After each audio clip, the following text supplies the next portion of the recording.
भास्कर नगर के घने जंगल में एक टुनटुनी चिड़िया अपने दो बच्चों पिंकी चिड़िया और रानी चिड़िया के साथ रहती थी। उसी जंगल में कालू कौवा नाम का एक बदमाश कौवा भी रहता था। टुनटुनी चिड़िया और उसके बच्चों को अकेला पाकर वह उन्हें तंग करता था। अरे ओ चिड़िया, मैं अपने पुराने घोंसले में रहकर बोर हो गया हूँ। अब मैं तुम्हारे घोंसले में ही आकर रहूँगा। यदि अपनी जान बचाना है तो चुपचाप अपना घोंसला छोड़कर यहाँ से जल्दी से चले जाओ, वरना अगली सुबह नहीं देख पाओगी। लेकिन यह घोंसला तो मेरा है। मैंने बड़ी मुश्किल से अपने बच्चों के लिए यह घोंसला बनाया है। लेकिन कालू कौवा टुनटुनी चिड़िया को परेशान करना शुरू कर देता है और कुछ समय बाद ही उस घोंसले पर कब्जा कर लेता है। टुनटुनी चिड़िया और उसके बच्चों को वह घोंसला छोड़कर अंत में जाना पड़ता है। वाह, इस नए घोंसले से जंगल कितना खूबसूरत दिख रहा है। अब तो मैं इसी घोंसले में रहूँगा। टुनटुनी चिड़िया अपने बच्चों के साथ नए घोंसले की तलाश में दिन भर भटकती है, लेकिन उसे सफलता नहीं मिल पाती। वह थककर एक पेड़ की डाल पर बैठ जाती है। हमें इस जंगल में रात बिताने के लिए कोई दूसरा घोंसला नहीं मिल पा रहा है। लेकिन बच्चों, तुम चिंता मत करो, मैं जल्द ही नया घोंसला ढूंढ लूंगी। मम्मी मम्मी, यह देखो, सामने वाले पेड़ पर एक मिट्टी का घर दिखाई दे रहा है। टुनटुनी चिड़िया अपने बच्चों के साथ उस मिट्टी के घर के पास जाती है। यह मिट्टी का घर तो पुराना दिख रहा है, लेकिन रात बिताने के लिए यह काफी है। क्या मैं पुराना घर दिख रहा हूँ? ओह, जमाना बदल गया है और मैं बहुत दिनों से सोया हुआ था। यह लो, अभी मैं नए जमाने के हिसाब से अपने को बदल लेता हूँ। असल में वह घर जादुई मिट्टी का घर होता है जो बहुत सालों से आराम कर रहा था। लगता है अब हम इस घर में भी नहीं रह पाएंगे। हमें कहीं और जाकर दूसरे घोंसले की तलाश करना होगा। चिड़िया, तुम चिंता मत करो, तुम मेरे अंदर रह सकती हो। तुम्हारे साथ दो बच्चे हैं और उन्हें बहुत परेशानी होगी। तुम मुझसे डरो मत और निडर होकर मेरे अंदर रहो। टुनटुनी चिड़िया कुछ दिन अपने बच्चों के साथ खुशी खुशी उस मिट्टी के घर में रहती है।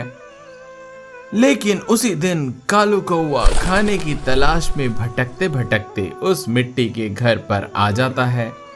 वाह टुनटुनी, तुम तो मेरे लिए बहुत ही लक्की चिड़िया हो। तुमने मेरे लिए एक और नया घर ढूंढ लिया है। अब चलो जल्दी से अपने बच्चों के साथ यहाँ से दफा हो जाओ। अब यह घोंसला मेरा है, मतलब यह घर मेरा है। ठीक है कालू जी, मुझे बस आज रात भर रुकने का मौका दीजिए। मैं कल सुबह यह घर खाली करके चली जाऊंगी। ठीक है, मैं कल सुबह यहाँ आ जाऊंगा। कालू कौवा वहां से चला जाता है।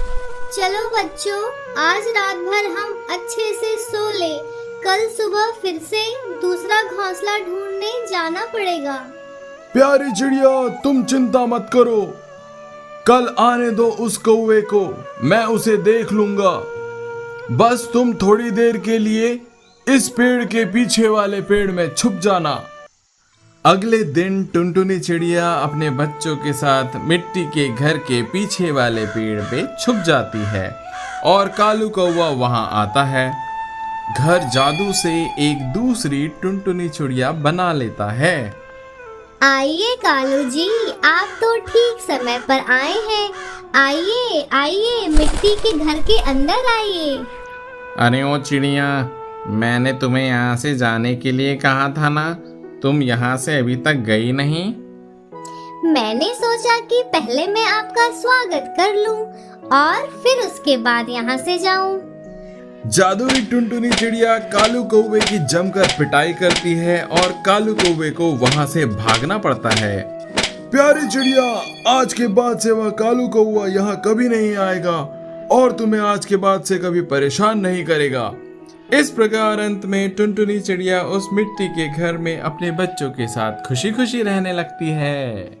अलीगढ़ के घने जंगल में एक बहुत ही गरीब टुनटुनी चिड़िया अपने टूटे फूटे घोंसले में रहती थी। वह दिन भर दूसरे पक्षियों के घोंसले में पोछा लगाती थी। पोछा लगाने के बाद उसे कुछ पैसे मिलते थे। उन्हीं पैसों से शाम को आधा पेट खाना खा पाती थी। पड़ोस में रहने वाले पक्षी टुनटुनी चिड़िया को पसंद नहीं करते थे।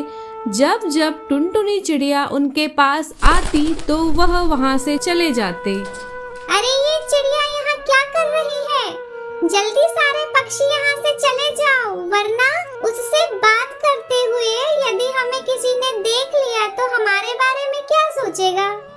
हाँ पिंकी, तुम ठीक कह रही हो। मैं अभी अभी नहा कर आई हूँ। यह घर घर जाकर पोछा लगाने वाली यदि मेरे पास आ रही तो मुझे फिर से नहाना पड़ेगा। हे भगवान, तुम किसी को गरीब मत बनाना। गरीबों को बहुत अपमान सहना पड़ता है। अगले दिन टुनटुनी चिड़िया से मिलने उसका बचपन का दोस्त तोता आता है। अरे क्या बात है टुनटुनी, इतनी उदास काहे दिख रही हो? मैं दूसरे पक्षियों के घोंसले में पोछा लगाकर अपना जीवन चला रही हूँ। यह देखकर पड़ोसी घोंसले के पक्षी मेरे पास नहीं आना चाहते। मुझे दूर से ही देखकर भाग जाते हैं। अरे जाने दो उन पक्षियों को। मैंने सुना है कि जंगली अखबार कार्यालय में अखबार बांटने वालों की जरूरत है। तुम तुरंत वहां चली जाओ, तुम्हें नई नौकरी मिल जाएगी। टुनटुनी चिड़िया को अगले दिन से अखबार बांटने की नौकरी मिल जाती है और वह दूसरे पक्षियों के घोंसले में अखबार बांटने का काम शुरू कर देती है। कुछ ही दिनों में सर्दियों का मौसम आ जाता है। कड़ाके की ठंड पड़ना शुरू हो जाती है। मौके का फायदा उठाकर कालू कौवा गर्म कपड़ों की दुकान लगा लेता है। गर्मा गर्म कपड़े ले लो, गर्मा गर्म कपड़े ले लो। जंगल के पक्षियों को कड़ाके की ठंड सहन नहीं हो पा रही थी। वह कालू कौवे के पास जाकर गर्म कपड़े खरीदने लगते हैं। क्या यह स्वेटर 5000 का है? हाँ, यह स्वेटर बड़े ही स्पेशल ऊन से बना हुआ है और मैंने बहुत दूर शहरी जंगल से इस स्वेटर को लाकर यहाँ बेचने लाया है। तुम्हें पता है कितनी मेहनत लगी है मुझे इतने दूर से स्वेटर लाने में। तुम्हें खरीदना है तो खरीदो, वरना यहाँ से चले जाओ। कालू भैया, आपने तो इस कड़ाके की ठंड में हम पक्षियों को मुसीबत में डाल दिया है। आप तो हमें लूट रहे हैं। पक्षियों को मजबूरन कालू कौवे से उसके मुंह मांगी दाम पर स्वेटर खरीदना पड़ता है। कुछ दिनों बाद पक्षियों को पता चलता है कि वह स्वेटर असल में नकली ऊन से बना हुआ है। वह दुकानदार कालू कौवा तो बोल रहा था कि यह बड़ी स्पेशल स्वेटर है, लेकिन इस स्वेटर से तो ठंड भाग ही नहीं रही है। हाँ पिंकी बहन, मुझे तो ठंड के कारण जुकाम भी हो गया है। उस कालू कौवे ने तो हमें लूट लिया। कड़ाके की ठंड में टुनटुनी चिड़िया को अखबार बांटने में बहुत मुश्किलों का सामना करना पड़ता है। वह कालू कौवे की दुकान में स्वेटर खरीदने जाती है। क्या यह स्वेटर 10,000 की है? अरे ओ चिड़िया, तुम्हें स्वेटर लेना है तो लो, वरना अपना रास्ता नापो।